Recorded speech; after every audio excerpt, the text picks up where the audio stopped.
चलिए शुरुआत करते हैं आज की न्यूज़पेपर की। पहली न्यूज़ हम देखेंगे पीआईबी से। पीआईबी की जो पहली न्यूज़ हमारी है वो है ठाणे और दीवा, दो स्थान हैं जिनको रेलवे नेटवर्क के द्वारा गवर्नमेंट की तरफ से जोड़ा जा रहा है। इसके लिए रेल की लाइनों को बिछाया जा रहा है। ठीक है, इसमें कुछ कुछ फैक्ट हैं किनको किनको जोड़ेंगे। इसमें ठाणे और दीवा दो जगह हैं जिनको जोड़ा जा रहा है। इसके अलावा मुंबई उपनगरीय रेलवे, ठीक है, इसकी दो रेलगाड़ियों को झंडी दिखा करके प्रधानमंत्री मोदी ने रवाना किया था। इसके अलावा प्रधानमंत्री ने छत्रपति शिवाजी महाराज को श्रद्धांजलि अर्पित करने के साथ अपने संबोधन की शुरुआत की, जिनकी जन्म जयंती कल है, मतलब आज है उनकी जन्म जयंती। आगे बताया जा रहा है ये जो नई रेल लाइनें हैं कभी न थमने वाले मुंबई शहर के निवासियों के लिए जीवन को और भी आसान बनाएंगे, क्योंकि भीड़ भाड़ बहुत ज़्यादा हो जाती है। अब प्रयास है कि आत्मनिर्भर भारत के निर्माण में भी मुंबई का सामर्थ्य कई गुना बढ़ेगा।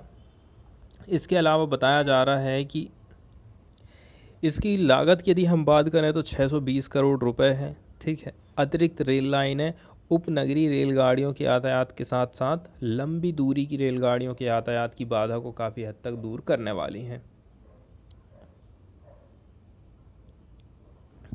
यदि हम इसके फ़ायदे की बात करें ना तो 4 डायरेक्ट प्रॉफिट की बात यहाँ पर, एडवांटेज की बात प्रधानमंत्री नरेंद्र मोदी के द्वारा की गई है।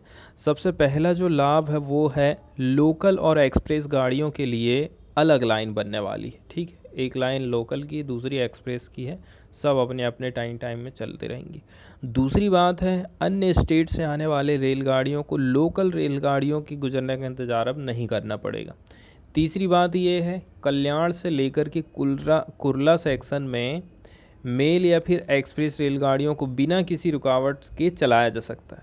ठीक है, और अंत में यदि हम बात करें कलवा मुंब्रा के यात्रियों को हर रविवार को रुकावट के कारण परेशानी नहीं होने वाली। ठीक है, बताया जा रहा है कि सेंट्रल रेलवे लाइन पर 36 नई लोकल चलने जा रही हैं। इनमें से भी अधिकतर एसी वाली ट्रेनें हैं। ये लोकल की सुविधा को विस्तार देने के लिए लोकल को हम मॉडर्न बना रहे हैं। ठीक है, इसके लिए केंद्र सरकार प्रतिबद्ध है। इसके बाद वाली जो न्यूज़ है वो साइंस से है। साइंस में बताया जाता है कि इंडियन के कुछ साइंटिस्ट हैं, इन्होंने मोल्ड, टरबाइन ब्लेड और भी जैसे कई सारे मशीनरीज रहते हैं और उनके पार्ट्स रहते हैं।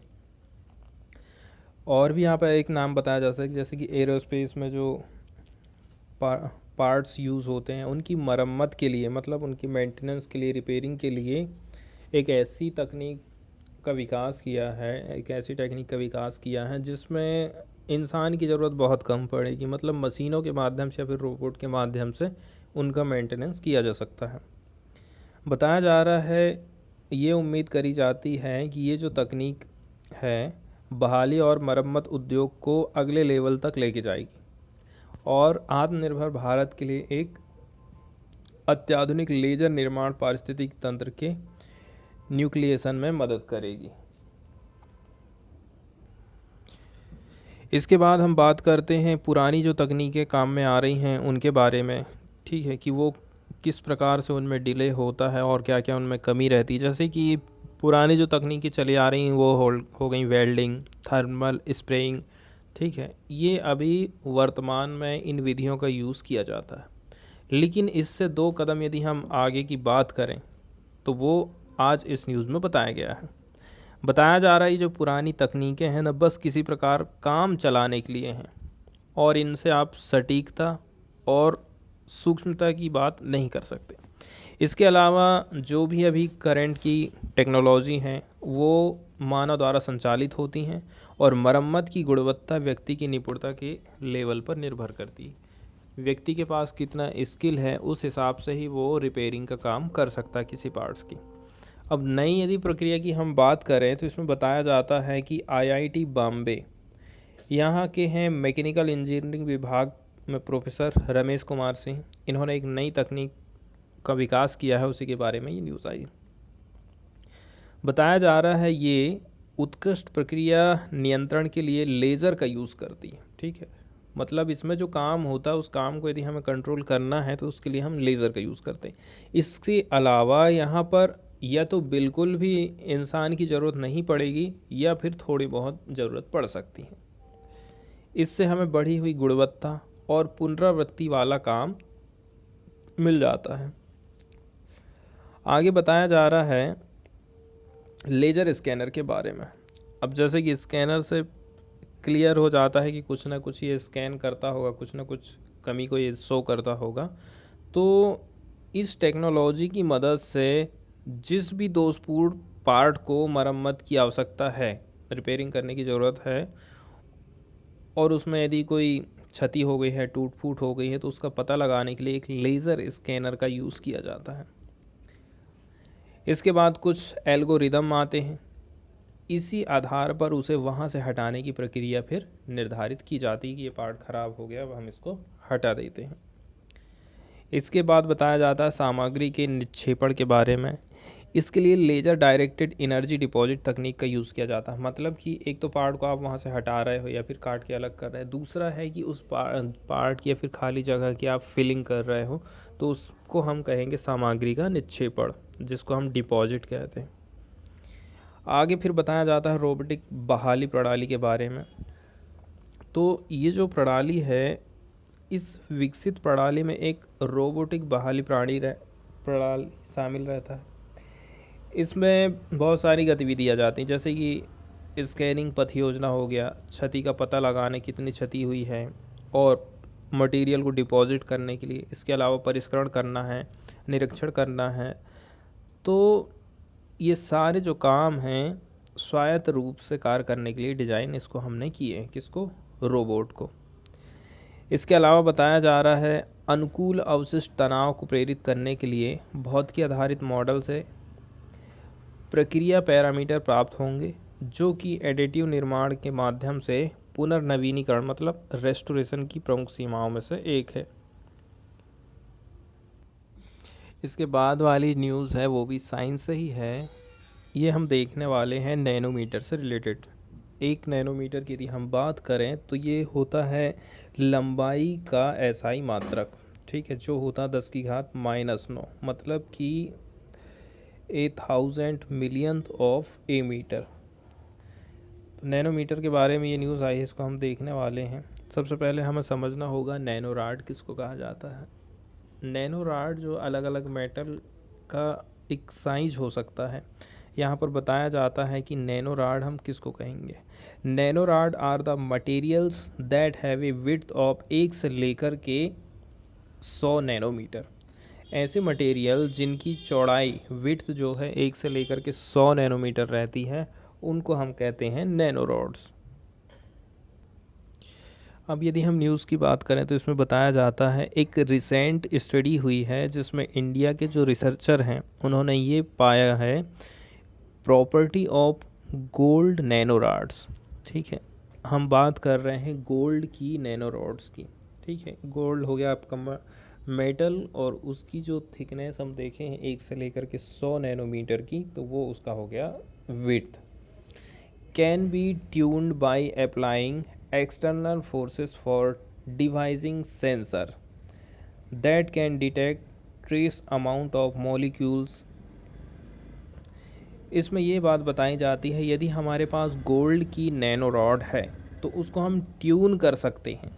कैसे करके ट्यून कर सकते हैं? कन्वर्ट कर सकते हैं सेंसर्स में। इसके लिए हमें एक्सटर्नल फोर्स लगाना पड़ेगा ताकि हम जो है सेंसर्स को बना सकें जो डिटेक्ट कर सकते हैं ट्रेस अमाउंट्स ऑफ मॉलिक्यूल्स। कुछ ऐसे मॉलिक्यूल्स का पता लगा सकते हैं, ठीक है, जो कि डिटेक्ट कर सकते हैं फूड कंटेमिनेशन से। मतलब कि फूड में यदि किसी प्रकार का विषाक्त पदार्थ आ गया है तो उसका पता लगाने के लिए हम सेंसर तैयार कर सकते हैं गोल्ड नैनो रॉड्स का, और इसके लिए हमें एक्सटर्नल फोर्स अप्लाई करना पड़ेगा। अब इसमें बताया जाता है gold nano rods have unique plasmonic property.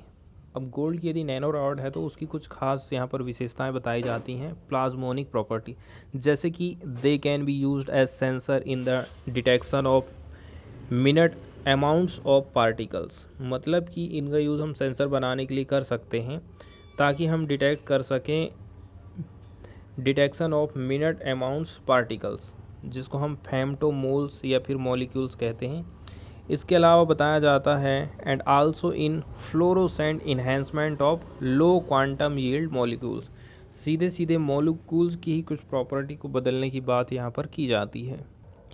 आगे इसमें बताया जाता है कि और प्रैक्टिकल करते हुए क्या क्या चीज़ें इसमें की गई। तो देखो, हमारे पास जो नैनो रॉड्स थी ना, उसके डोमेन को मतलब प्रक्षेत्र और भी उसके साइज को बढ़ाने के लिए हमें क्या काम करना पड़ेगा, फोर्स लगाना पड़ेगा। अब वो फोर्स किसी भी टाइप का हो सकता है, जैसे कि हम बिजली के माध्यम से यदि उसको फोर्स लगाएं, तो इन्होंने क्या काम किया, विद्युत क्षेत्र की डायरेक्शन और जो आयाम रहता है इसको चेंज कर दिया था, जिसने उन्हें डोमेन मॉर्फोलॉजीज पर कंट्रोल प्राप्त हुआ। दो चीज़ इन्होंने चेंज किया था, विद्युत क्षेत्र की डायरेक्शन और उसका आयाम। इससे क्या हुआ, जो हमारे पास नैनो रॉड थी उसका जो प्रक्षेत्र था, ठीक है, उसकी जो मॉर्फोलॉजी थी उस पर उनको कंट्रोल प्राप्त हो गया था। अब कंट्रोल इनके हाथ में आ गया है। गोल्ड नैनो रॉड की एक कोलाइडल छोटी बूंद को वापस वाष्पित होने के दौरान एक विद्युत क्षेत्र में उसको हमने रखे थे, ठीक है। मतलब कि एक कोलाइडल छोटी बूंद को वापस वाष्पित होने के दौरान एक विद्युत क्षेत्र में हमने रखे। इस घटना के दौरान क्या हुआ था, नैनो रॉड ने एक असेंबली निर्माण कर लिया, जिससे बहुत ही सूक्ष्म और विशिष्ट संरचनाओं का निर्माण हमको देखने को मिला। अब ये संरचनाओं का अवलोकन किया गया, इससे ये पता चला कि ये गोल्ड नैनो रॉड बूंद में एक बाह्य प्रवाह की उपस्थिति के कारण छोटी बूंद को केंद्र से उसके किनारे की ओर धकेल दिया गया है, जिसके कारण काफ़ी के दाग के जैसे पैटर्न का निर्माण हुआ है। आपने जो फोर्स लगाए थे तो उसका क्या परिणाम मिला है, ऐसा यहाँ पर बताया जाता है। अब फिर जब इन पैटर्नों को एक बहुत शक्तिशाली माइक्रोस्कोप सूक्ष्मदर्शी से हमने देखे तो ये पाया गया कि अधिकांश नैनो रॉड रिंग के बाहरी किनारे पर इकट्ठे हुए थे और कुछ कण रिंग के मध्य भाग में बिखरी हुई अवस्था में बने रहे। इसका मतलब ये हो गया कि ऐसा प्रवाह जरूर हो रहा जिसने बाहरी प्रवाह का विरोध करा, और ये प्रवाह प्रतिप्रवाह मारगोनी प्रभाव के कारण हुआ था, जो एक ऐसी घटना है जो सतही दाब में झुकाव के कारण पैदा होती। ये प्रभाव ठोस कणों को किनारे पर एकत्र होने से रोकता है और पूरी प्रक्रिया को लंबा कर देता है, ठीक है। कौन सी पत्रिका में इसको प्रकाशित किया गया है यहाँ पर बताया जाता है। और आगे कुछ बातें बताई जाती हैं, जैसे कि इनकी जो टीम थी उसने ये भी अध्ययन करा है। अध्ययन क्या करा है, हमारे पास गोल्ड नैनो रॉड है, ठीक है, इसको आप दो प्रकार की बिजली दे सकते, एक डीसी विद्युत दे सकते हैं, ठीक है। एक तो डीसी विद्युत उपस्थित है और दूसरा डीसी विद्युत हमने नहीं दिया है, तो ये जो मटेरियल है हमारा किस प्रकार से रिएक्शन करेगा। डीसी विद्युत क्षेत्र यदि यहाँ पर नहीं है, अनुपस्थित है, तो इस स्थिति में समांगी रूप से संरेखित मतलब एक ही लाइन में AUNR मतलब कि गोल्ड रॉड की हम बात कर रहे हैं, कई क्षेत्रों का भी हमने जानकारी यहाँ पर उठा लिया। जब एक डीसी विद्युत क्षेत्र को सब्सट्रेट के लंबवत हम लागू करे थे तो कॉफ़ी रिंग के बाहरी किनारे पर ये जो रॉड को घूमता हुआ पाया गया और लागू क्षेत्र की दिशा के साथ इसको हमने संरेखित देखे, ठीक है। काफ़ी रिंग के अन्य क्षेत्रों में रॉड के समूह का ओरिएंटेशन विद्युत क्षेत्र की उपस्थिति में उदासीन दिखा था। अब हम चलते द हिंदू न्यूज़पेपर की ओर, देख लेते हैं प्रमुख खबरें द हिंदू में कौन कौन सी छपी हैं। पहली जो न्यूज़ आई है वो अहमदाबाद 2008 में जो ब्लास्ट हुआ था उसके जो अपराधी थे उनको यहाँ पर सज़ा दे दी गई है, उसको लेकर के हैं। तो 38 लोगों को डेथ की पेनाल्टी लगी है in Ahmedabad serial blast case. Special court terms it rarest of rare case है ना, ये जो केस रहा है इसको स्पेशल कोर्ट ने क्या नाम दिया है, rarest of rare case. 11 face life imprisonment until death, जब तक आपकी डेथ नहीं हो जाती है तब तक 11 लोगों को जेल में रहना पड़ेगा। यहाँ पर संक्षेप में इसकी हिस्ट्री बताई जाती है, ठीक है। जब उस दिन ब्लास्ट हुआ था तो जिन लोगों की डेथ हुई थी उनके परिवार वाले किस प्रकार से विरोध प्रदर्शन कर रहे थे और न्याय की मांग कर रहे थे, ठीक है। अब न्याय में अपराधियों को सज़ा हो सकती है और इसके अलावा यदि अपने परिवार वालों की डेथ हुई है तो उसके बदले में हमें कंपनसेशन मिलना चाहिए। तो यही पिक्चर है, 2008 की ये पिक्चर है। 56 people were killed and over 200 injured in A serial of blasts across Ahmedabad city in July 2008. A look at the case trajectory. यही वाली वो पिक्चर है, वो बताई गई है और यहाँ पर बताया जाता है उसकी पूरी हिस्ट्री, लेकिन हिस्ट्री है एकदम संक्षेप में। 26 जुलाई 2008 की डेट बताई गई है। 21 ब्लास्ट रॉक अहमदाबाद, ठीक है, 21 ब्लास्ट यहाँ पर देखने को मिलेगा। हरकत उल जिहाद अल इस्लामी या फिर इंडियन मुजाहिदीन ने इसकी रिस्पॉन्सिबिलिटी ली थी।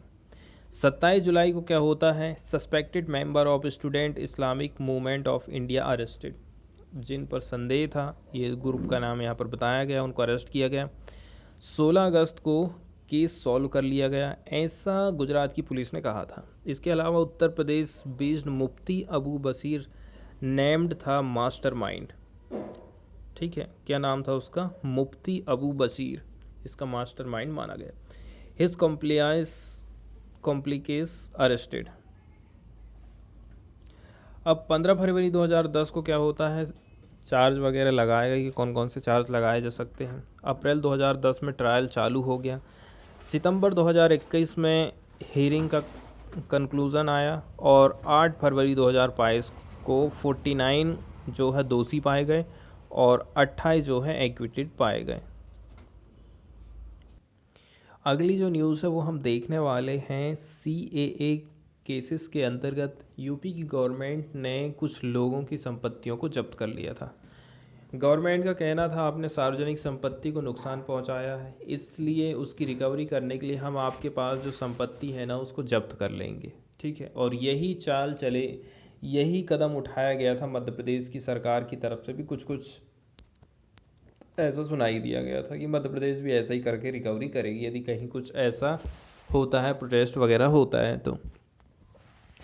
अब न्यूज़ में ये बताया गया है कि सुप्रीम कोर्ट का कहना है आपने जो भी संपत्ति, जो भी एसेट को सीज किए हो after protest against CAA, supreme court ने कहा है यूपी गवर्नमेंट को कि आप जो है एसेट को रिटर्न करिए। स्टेट विथड्रॉस शो कास्ट नोटिस, ठीक है, और स्टेट ने क्या काम कर दिया है, विथड्रॉ कर लिया है शो कास्ट नोटिस को। लास्ट में यहाँ पर एक बात बताई जाती है, उत्तर प्रदेश के एडिशनल एडवोकेट जनरल हैं सीनियर एडवोकेट गरिमा प्रसाद, इनने क्या बोला है, इन्होंने कहा है कि cases would now be refer to a claims tribunal. हम अब ये वाले केस को कहाँ लेके जाएंगे, क्लेम्स ट्रिब्यूनल में लेके जाएंगे। सेटअप किया गया था जिसको कि newly enacted Uttar Pradesh recovery of damage to public and private property act of 2020 for fresh education. मतलब कि केस को यहाँ से वहाँ ले जाने की बात यहाँ पर करी जा रही है। सुप्रीम कोर्ट ने तो साफ मना कर दिया है कि आपको जो है, आपने जो भी संपत्ति को जब्त किए हैं उसको आपको वापस करना पड़ेगा।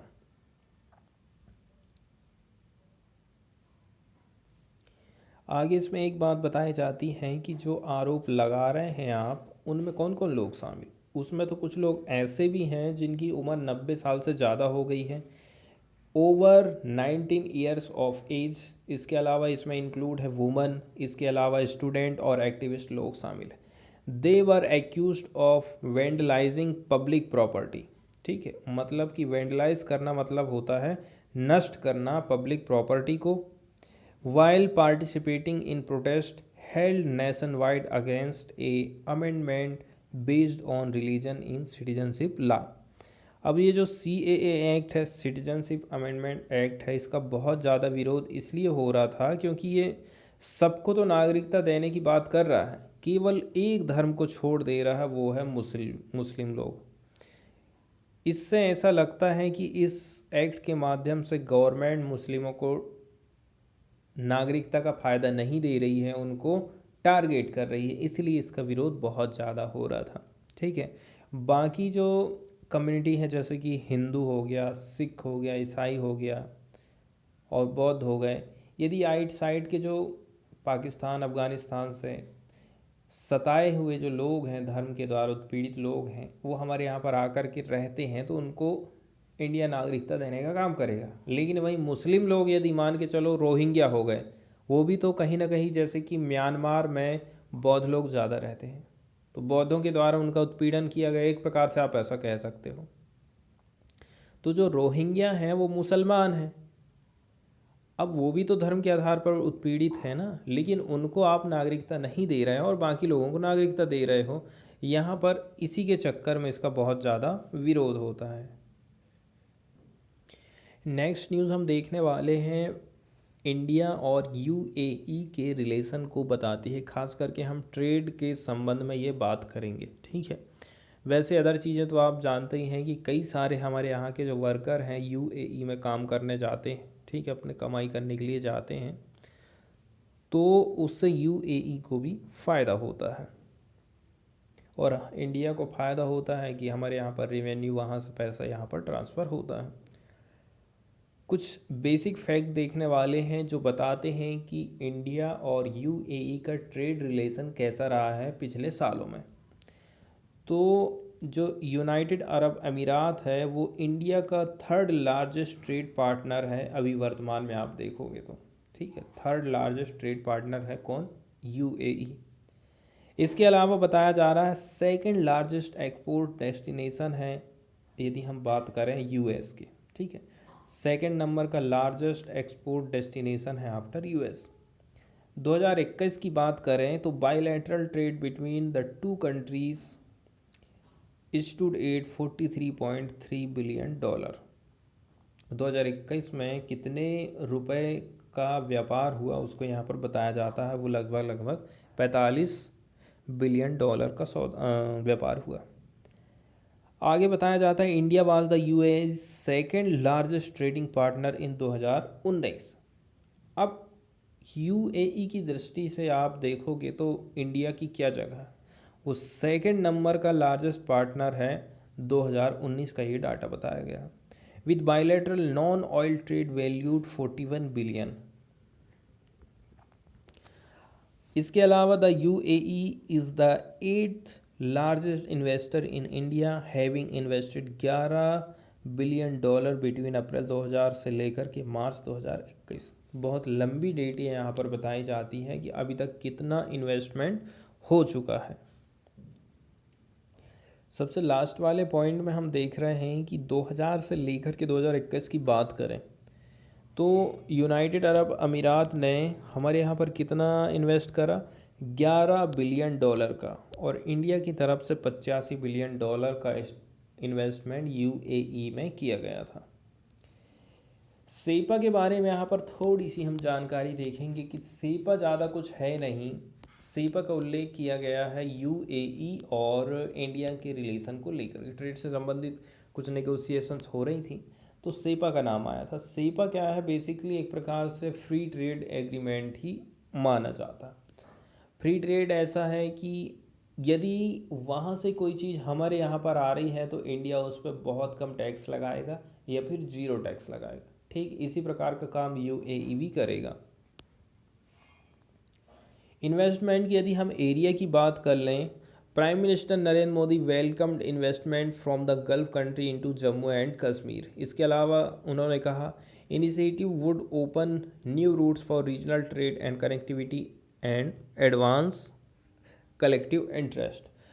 यूएई का मेन फोकस है कहाँ पर, जम्मू एंड कश्मीर वाले रीजन में। उसको पता है कि भारत का सब एरिया तो विकसित हो गया, डेवलप हो गया है, यहाँ पर उतना ज़्यादा डेवलपमेंट अभी हुआ नहीं और अभी अभी भारत में शामिल हुआ है, तो यहाँ पर इन्वेस्टमेंट हम ज़्यादा से ज़्यादा हमें मिलेगा। एंटी डंपिंग का भी प्रावधान किया गया है। ऐसा नहीं है कि फिर बात वही आ जाए, हमने भी फ्री कर दिया उसने भी फ्री कर दिया है तो इंडिया क्या काम कर रहा है, एक काम करते हैं स्टील को हम एकदम सस्ते दाम में यूएई में बेचते हैं तो उससे उसका लोकल मार्केट पूरा ठप हो जाए। तो ऐसा भी नहीं होना चाहिए, एंटी डंपिंग का भी यहाँ पर खास ख्याल रखा गया है। आने वाले 5 साल में ये जो ट्रेड है वो कितना होने वाला है, ये 60 बिलियन से बढ़कर के $100 बिलियन जाने वाला है दोनों देश के बीच में। इसके अलावा नरेंद्र मोदी ने एक नए ग्रुप की बात करी थी, उसमें शामिल है इंडिया, यूएई, इजराइल और अमेरिका। ठीक है, कि ये भी बढ़िया जो है मिलकर के काम करेगा, अपने टारगेट को अचीव करेगा। अब जो एमयू साइन हुआ था, मतलब कि हम बात कर रहे हैं कंपनियों की तर्ज में कि कौन कौन सी कंपनियों के बीच में एमओयू साइन हुआ है। During the virtual summit meeting a memorandum of MOU understanding was sign between international financial service centre authority, एक संस्था, एक चीज़ ये हो गई। ठीक है, संस्था बोल सकते हैं, कंपनी बोल सकते हैं। इसके अलावा जीआईएफटी सिटी है and Abu Dhabi global market financial service regulatory authority है। ये सारी चीज़ें शामिल हैं इस एमओयू में। एक एमओयू और भी है जो कि कवर करता है बिल्डिंग ऑफ फूड कॉरिडोर, जो कि फूड कॉरिडोर बनाने की बात करता है। आगे बताया जा रहा है ये जो ट्रेड का एमओयू साइन हुआ है, इससे हमारा एक्सपोर्ट बढ़ जाएगा। ऐसी कौन कौन सी चीज़ें हैं जिनको हम एक्सपोर्ट करेंगे? In a number of labour oriented sector including gem and jewellery, textile, leather, footwear, sports goods, engineering goods and pharmaceuticals. ठीक है, इधर पर हमारा एक्सपोर्ट बढ़ने वाला है। एनुअल यानी कि सालाना एक्सपोर्ट की यदि हम बात करें तो उसकी जो अमाउंट है वो बताया जा रहा है 26 billion from India that currently attract a 5% import duty in UAE are set to benefit. ठीक है, एनुअल एक्सपोर्ट जिसकी कीमत है 26 billion dollar from Indian that currently attract 5% import duty, इसमें लगती है 5% की इम्पोर्ट की duty. In the UAE are set to benefit, है ना, अब इससे भी अपन को कुछ फ़ायदा होगा। द अरेंजमेंट कवर्स एरियाज जैसे कि good service, rules of origin, customs procedures, government procurement, intellectual property right और ई कॉमर्स, ये सारे एरिया इसमें शामिल कर लिए गए हैं। फर्दर टैरिफ कंसेशन की बात यहाँ पर करी जाती है। ठीक है, टैरिफ लगेगा तो किस हिसाब से लगेगा, कितना लगाने की बात यहाँ पर करी जा रही है। तो expected on both side over 5 year that would lead to lower tariffs for 98% of export and 90% of import from UAE. यहाँ पर टैरिफ में कमी की बात करी जा रही है। यदि आप एक्सपोर्ट करोगे तो 98% आपको कम करना पड़ेगा। ठीक है, और आप इंपोर्ट करोगे तो यूएई जो है 90% कम करेगा। Indian export set to get zero duty access within a further 5 to 10 years including electronic good, chemical and pharmaceuticals, cement हो गया, सिरामिक हो गया, machinery, accounting of about 9% of the value of current export to UAE.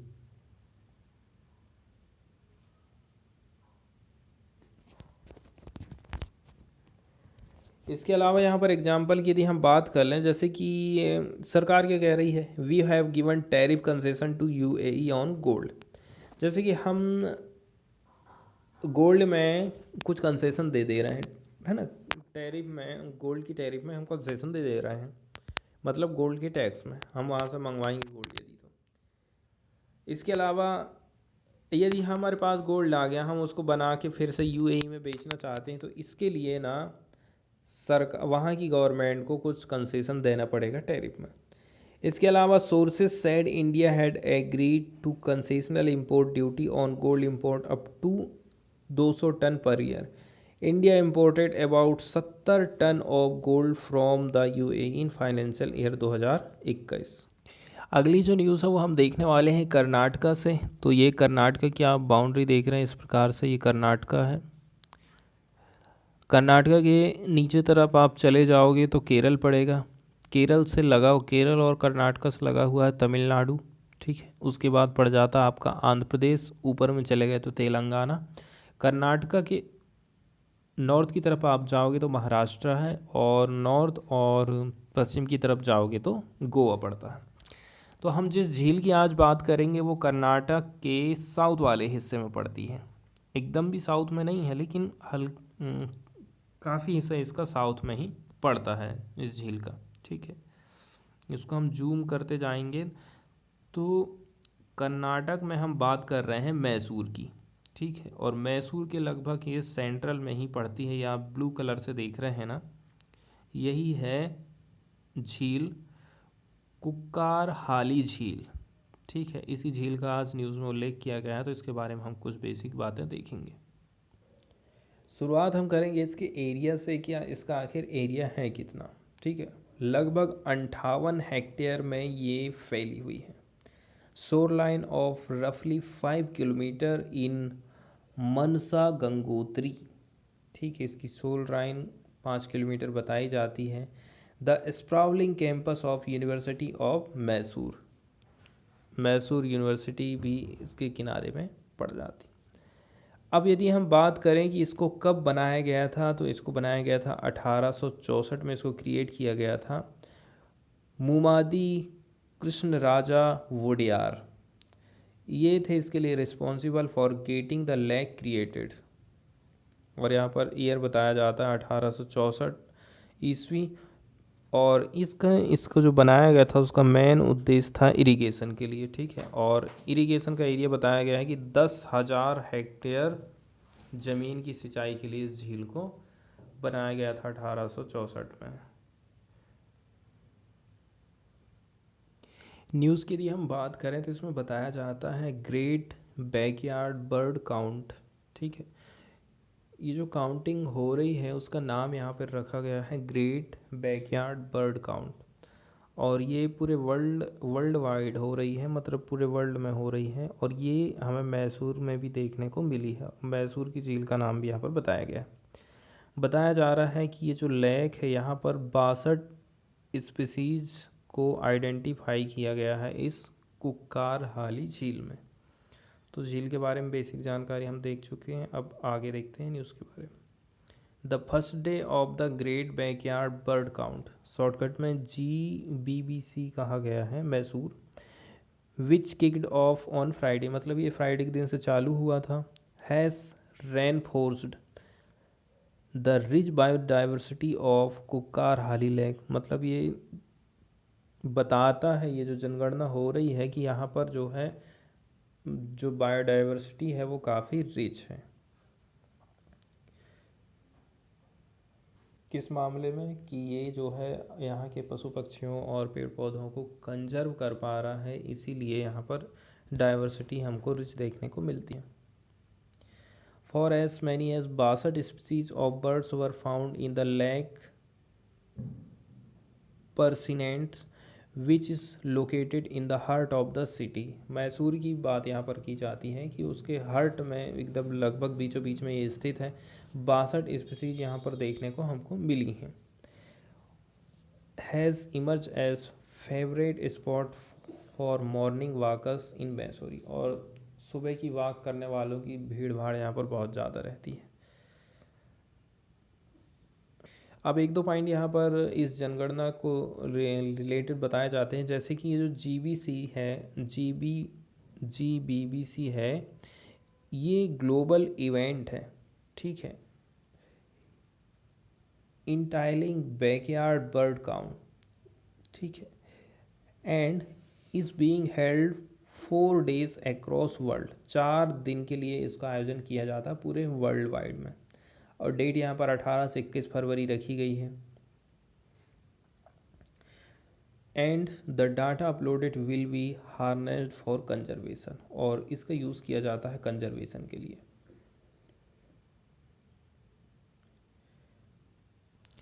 अब यहाँ पर बताए जाते हैं कि कौन कौन से पक्षी यहाँ पर पाए गए हैं, उनके नाम बताए गए हैं, तो उनको हम नहीं देखते हैं।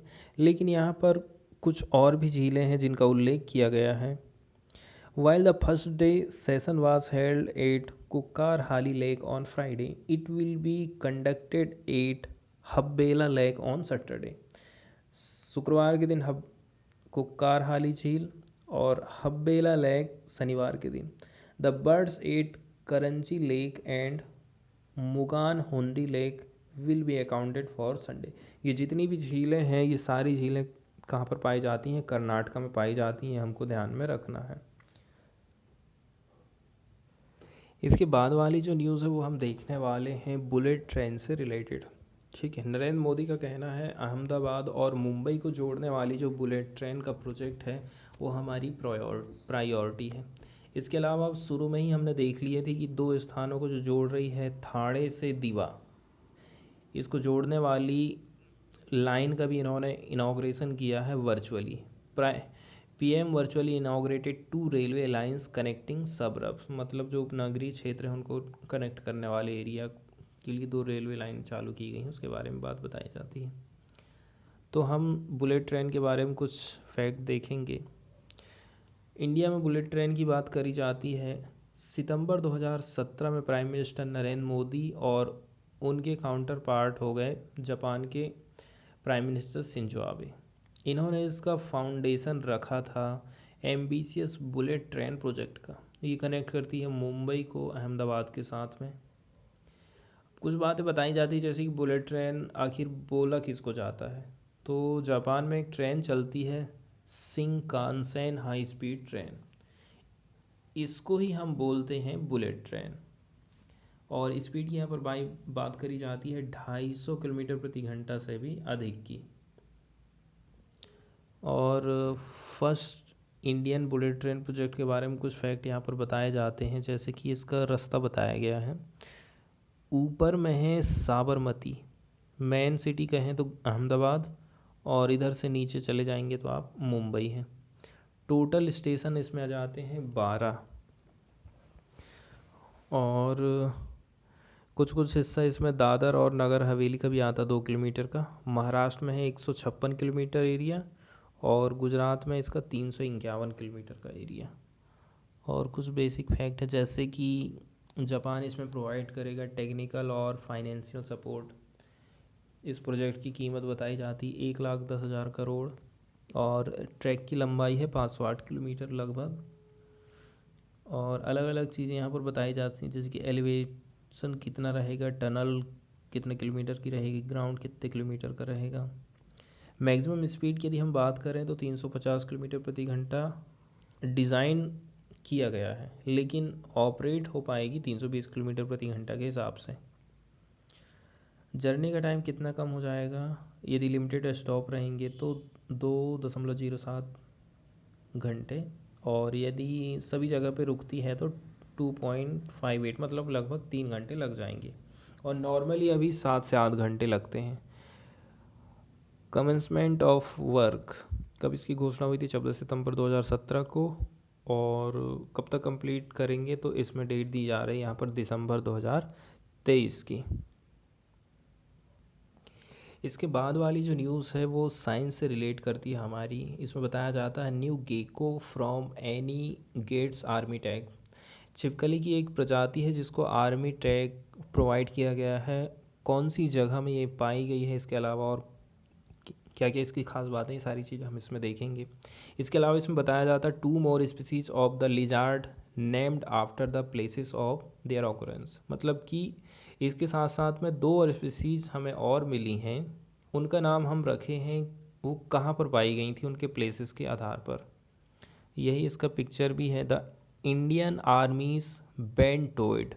ठीक है, इसका जो टो है ना वो बेंट है, इसी के आधार पर इसका नाम रखा गया है। टोए यहाँ पर पंजे को बताया गया है, इसका जो पंजा है ना वो बेंट वाला है, तो ठीक वैसे ही नाम इसका रख दिया गया। A lizard new to science is wearing the Indian army's tag. ठीक है, तो इसको इंडियन आर्मी का टैग प्रोवाइड किया जा रहा है, इसी के बारे में हम आगे देखेंगे। यहाँ पर एक वर्ड आया है हर्पेटोलॉजिस्ट, तो जो सरीसृप रहते हैं उनका जो अध्ययन करते हैं उनको हम कहते हैं herpetologist. A team of herpetologist have recorded a new species of bent toed gecko from a wooded part of Umroi military station in Meghalaya. तो ये कहाँ पर पाई गई है, क्या इसका नाम रखा गया है और कौन सा टैग इसको दिया गया है, ये सारे छोटे छोटे फैक्ट यहाँ से निकल के आते हैं। इसको साइंटिस्ट नेम बताया गया है जिसको हम कभी याद ही नहीं रख पाएंगे, तो इसको छोड़ देते हैं।